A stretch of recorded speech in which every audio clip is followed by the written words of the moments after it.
Students, I am taking the second class of ATT. It is in continuation with the previous one.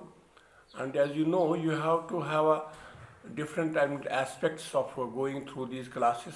And you should know about this absorption, distribution, metabolism, and excretion of all drugs, particularly the regimens, particularly the courses, particularly the RNTPC, particularly you have to have the MDR, these concepts in the ATT, anti-tubercular drugs. Now I am continuing the second part. Now, pyrazinamide ADR is hepatotoxic.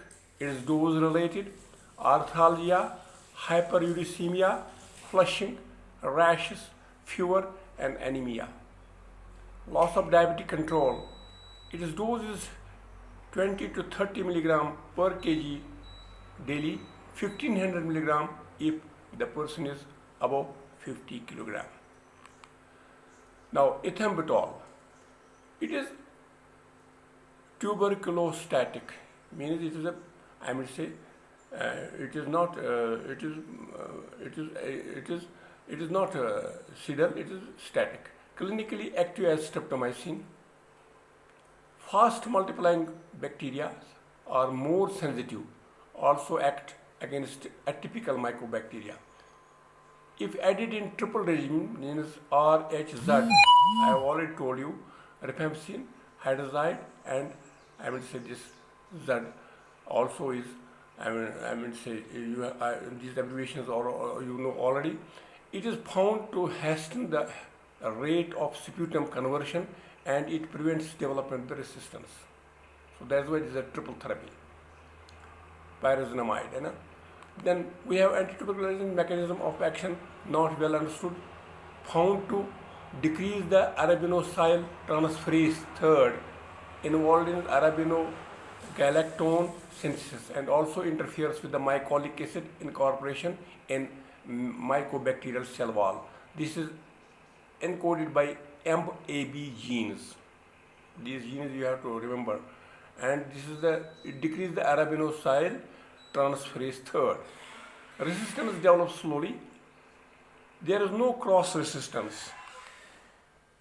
So it is pharmacokinetic is 3/4 of an oral dose of ethambutol is absorbed, distributed widely but penetrates in meninges incompletely.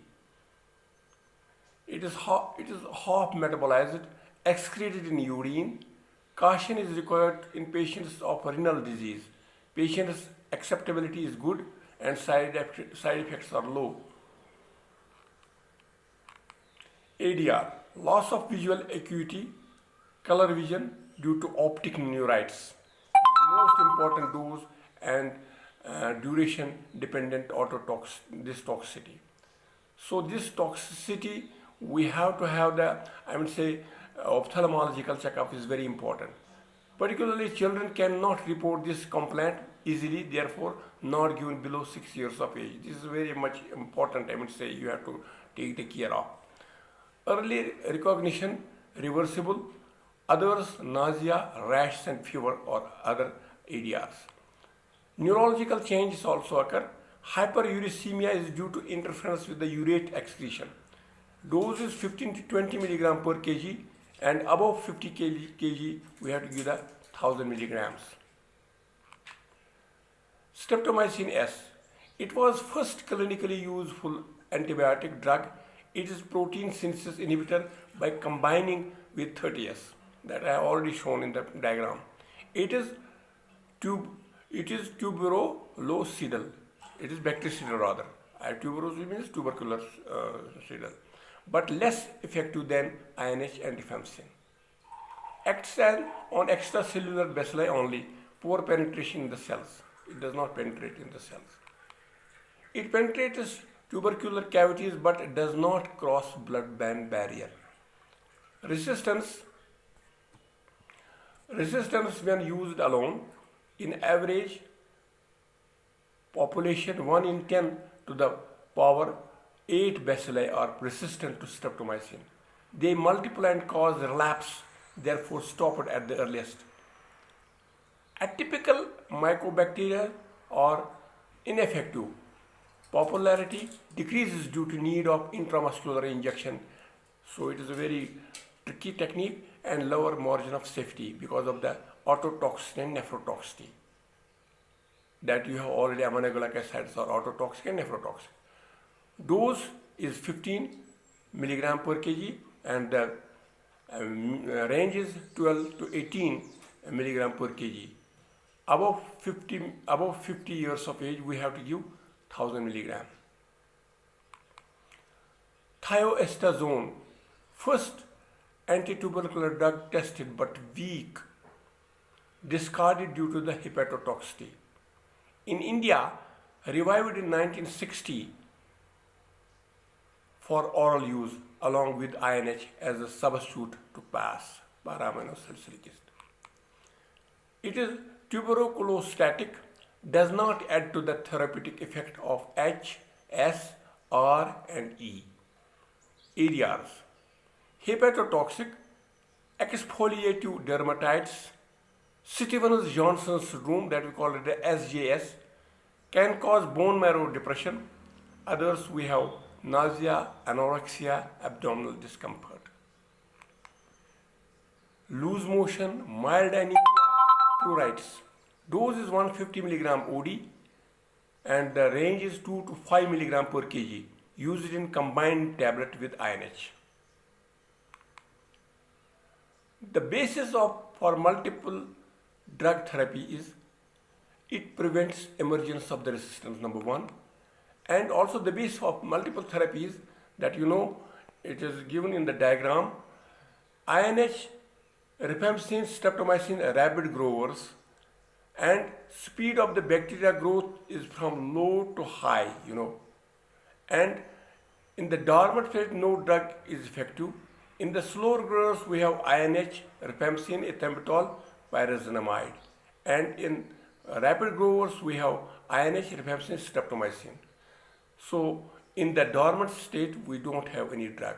And rifampicin it is the suppressors. It is given in suppressors. So all basis of multiple drug therapies because of this, number two.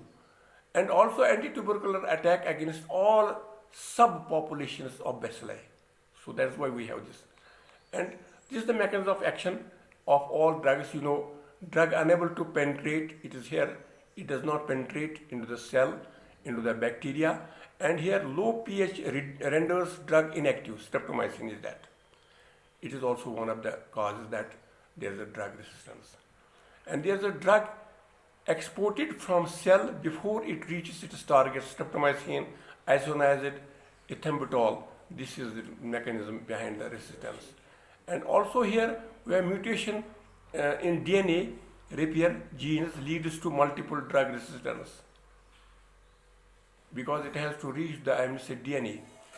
Anaerobic conditions leads to dormant, non-replicating state. Drugs that block metabolic processes have no effect during state of dormancy. Exceptions are rifampicin, phylloxyrenone here. And also here, alteration of the enzyme conversion of pro to form pyrazinamide. So this is a prodrug. It does not form because the prodrug itself is inactivated. So it needs enzyme for conversion to the active drug. So here is the alteration of the target portion structure prevents drug recognition. So we have rifampicin, ethambutol, streptomycin, fluoroquinolone, and macrolide. This is mechanism behind the resistance. Now related activity, the first line drugs. INH is potent bactericidal and rifampicin is potent bactericidal. So combination is synergistic. Both are bactericidal. They are in combined form and they have got the synergistic bactericidal effect. Now pyrazinamide, weak bactericidal, active against intracellular bacilli. Ethambutol is bacteriostatic, prevents resistance development. So it prevents resistance development. Streptomycin bactericidal, active against the extracellular rapid growers. Never use a single drug for chemotherapy in tuberculosis. A combination of two or more drugs must be used because when you give the single drug, it is, more resistant. Now PAS, para-amino salicylic acid. Related to sulfonamides chemically as well as mechanism of action is same.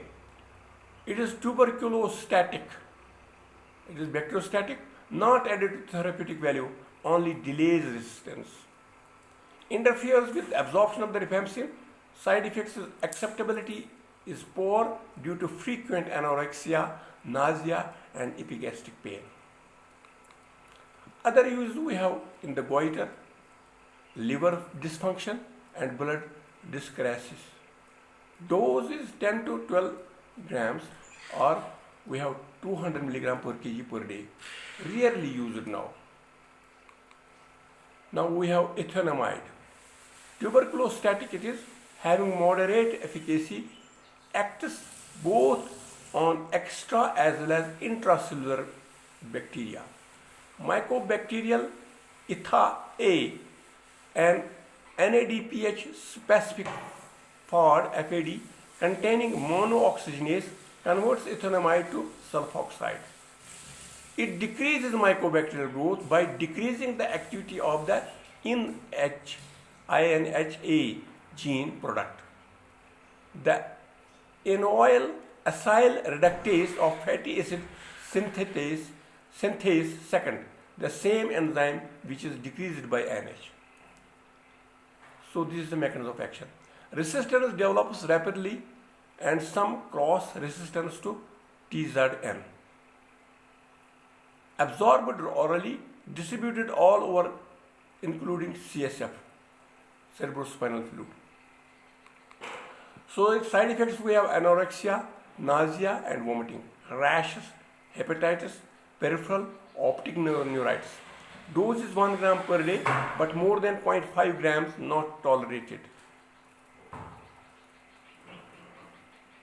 Seldom used now, only used in resistance cases. Now another drug is cycloserine, that we call in the short form CYSCS, obtained from the cycloserine archidaceae and is a chemical analog of D-alanine. It is decreased bacterial cell wall synthesis, tuberculostatic, and decreases other G gram-negative organisms, E. coli, chlamydia. Resistance develops slowly, no cross resistance is there. It has a CNS toxicity is very, very high, sleepiness is there, headache, tremor, psychosis and convulsions. Rarely used only in resistance cases. Dose is 250 milligram twice a day BD. Kanamycin, amikacin and capreomycin used as reserve drugs in severe cases not responding to usual therapy. So we have this armamentarium also. Now this is continued. We have a newer drugs like ciprofloxacin, ofloxacin, levofloxacin, quinolones we call them.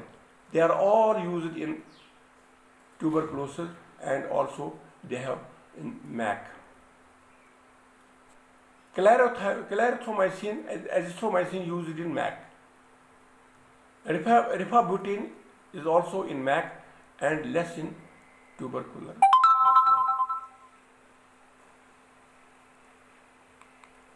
Anti-tubercular therapy.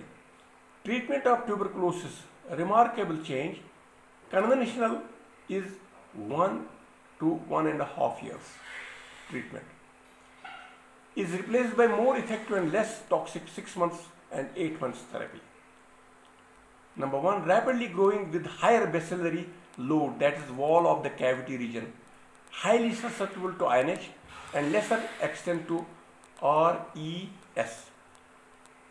Number 2, slow growing, intracellular and at inflamed sites, vulnerable to ZAD, while H, R, ER lesser active.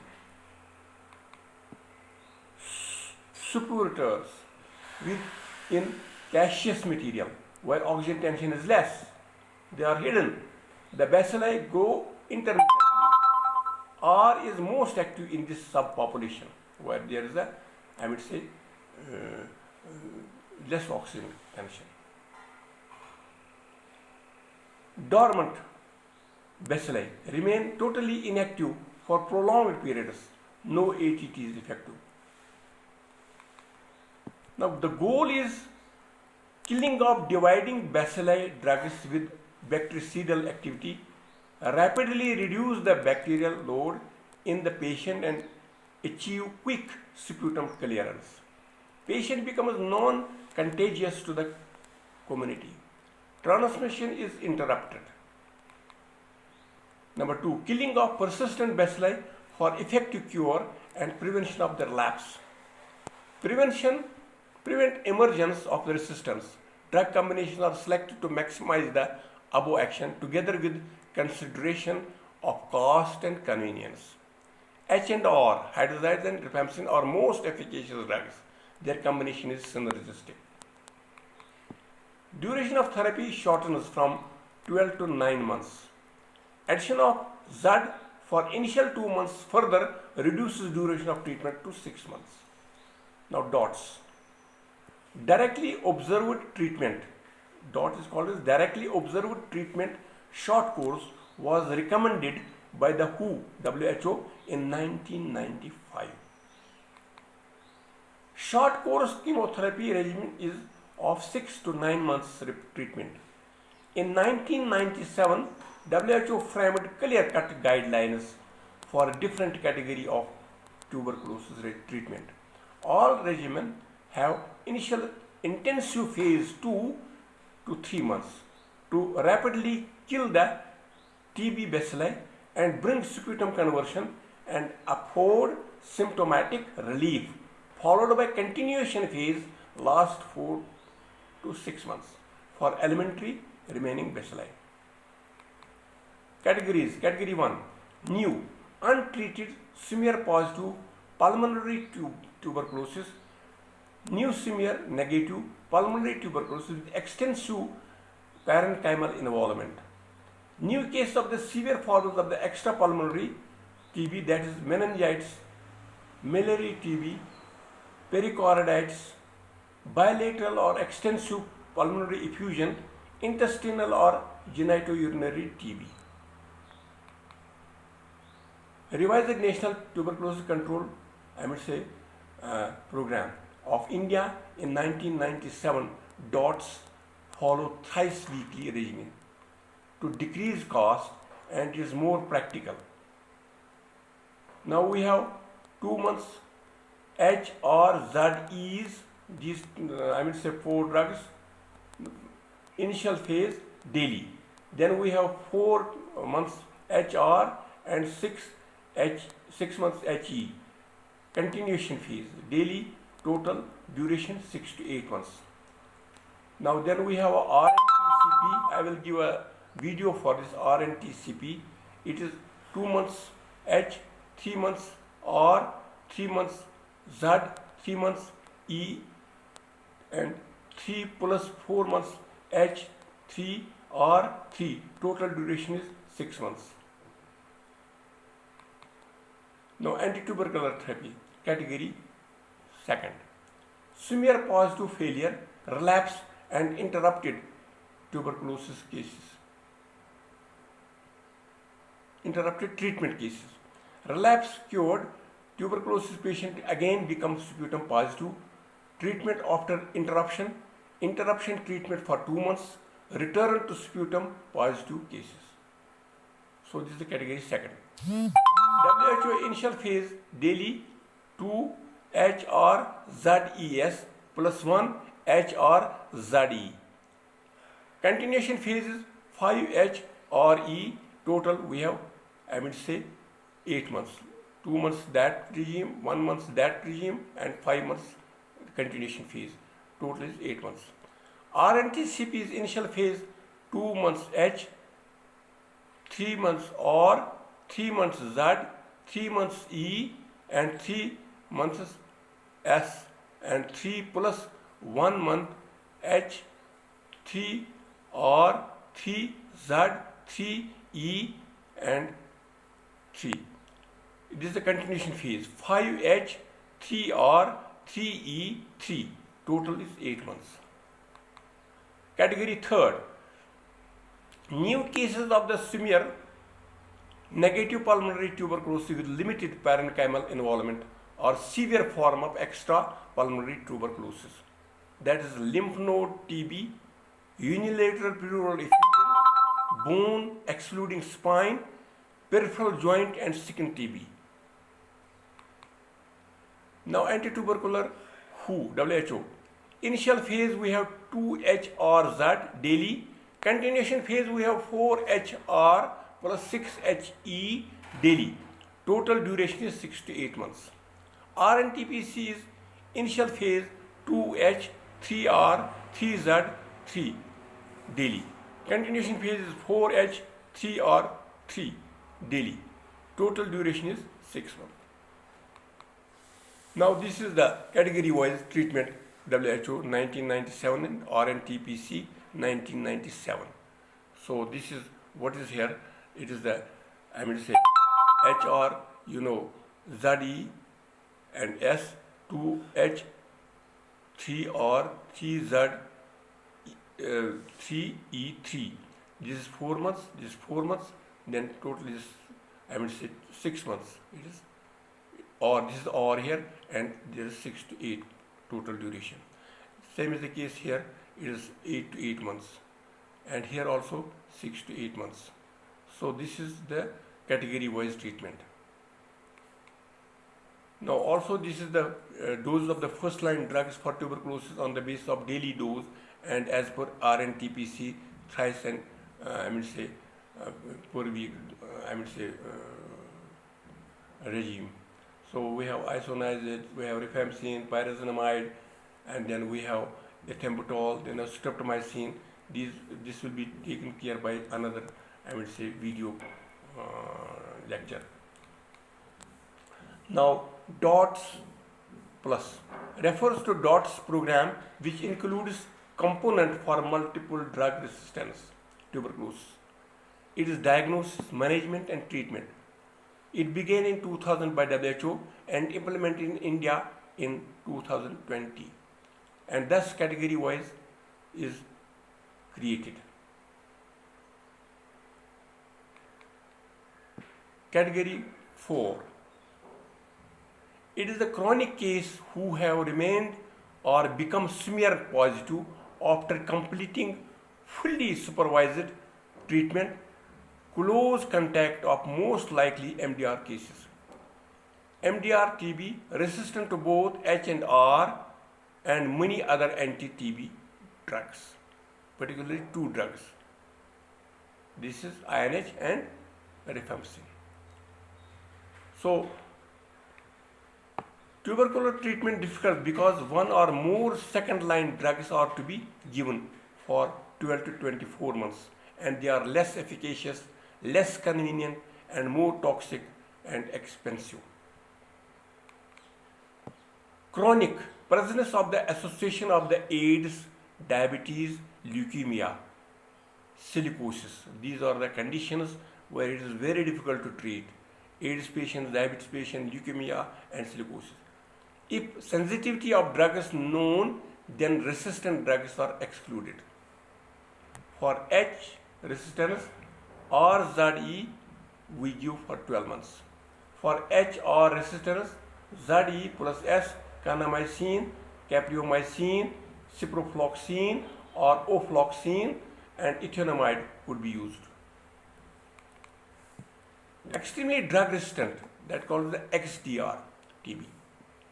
This term applied to bacilli that are resistant to at least 4 most effective cidal drugs, that is H, R, ofloxacin, 1 kanamycin, amikacin, capreomycin. Global survey reveals 20% TB isolates are MDR, out of which 2% are XDR. XDR means extremely drug resistant.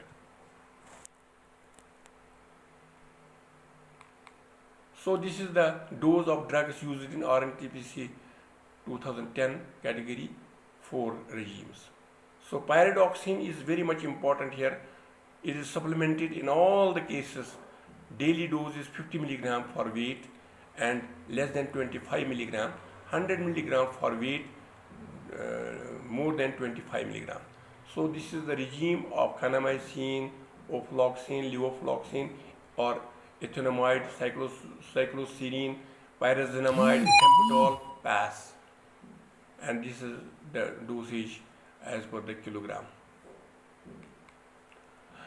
Now we have a peculiar, condition here, TB in pregnant women.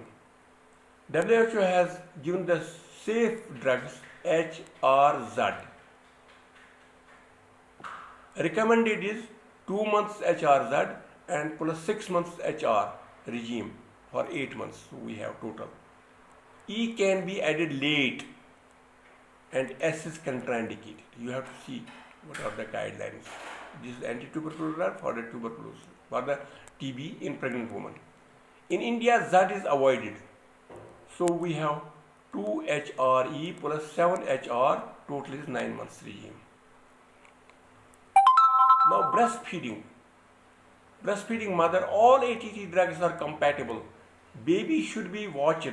The infant should receive BCG vaccination, INH prophylaxis. Indication of glucocorticosteroids in TB. In TB patients, glucocorticosteroids, if at all used or always used with AT drugs, they are considered in miliary tuberculosis, tuberculosis meningitis, rapidly filling pleural effusion, and renal tuberculosis to reduce exudation and structure formation. It is administration should be withdrawn gradually when the GC of patients improved. So we have to see if at all it is needed. Sometimes we have not to withdraw this drug. So we have to continue this drug in the indication of glucocorticosteroids in tuberculosis.